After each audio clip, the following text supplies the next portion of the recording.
it on the federal government.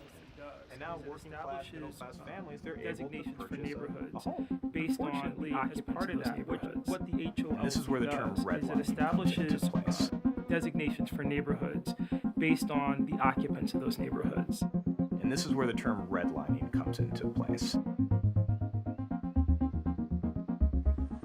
So that those communities that were all white, suburban, and far away from minority areas, they received the highest rating, and that was the color green. Green meant best area, best people, aka businessmen. Blue meant good people, like white-collar families. Yellow meant a declining area with working-class families. And red meant detrimental influences, hazardous. That's the worst. Yellow is considered definitely declining, blue is considered still desirable, and green is considered the best.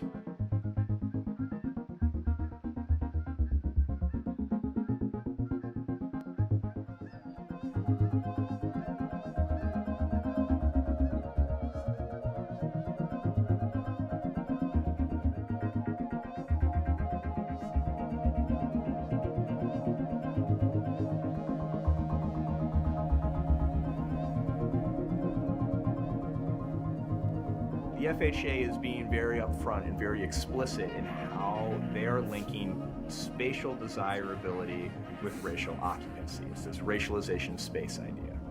So areas that were predominantly African American or majority minority, or really in a lot of cases, even if there's a few non-white people there, that's often enough to be redlined.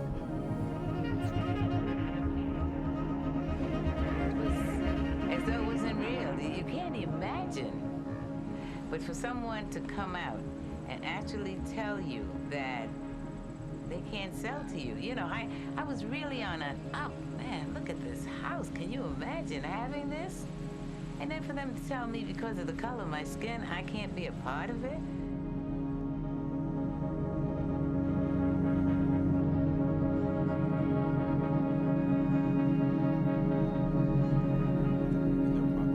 Services become unreliable. In most places, crime increases and property values drop. All of these conditions for 30 years as white lead to the brand new suburbs popping up all over the country. Many of those suburbs institute rules called covenants that explicitly forbid selling homes to black people.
Housing segregation and discrimination fundamentally shape the lives of people in nearly every major American city. It really is in everything.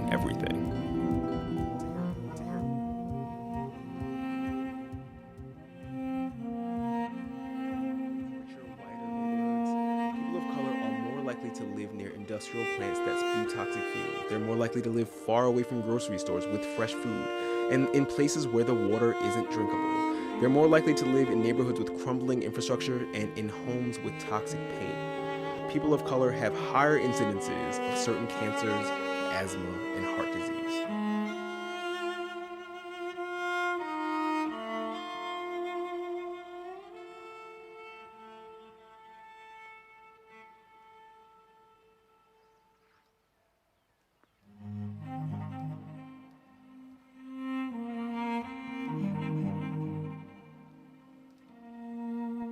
Both sets of my grandparents in 1942 were able to buy houses in South Minneapolis. These houses were in a part of the city that was blanketed by racial covenants. Because of those racial covenants, my parents grew up in neighborhoods that were entirely white. And in many ways, they described them as a paradise for children. They had wonderful parks. They had really solid schools that sent them to college.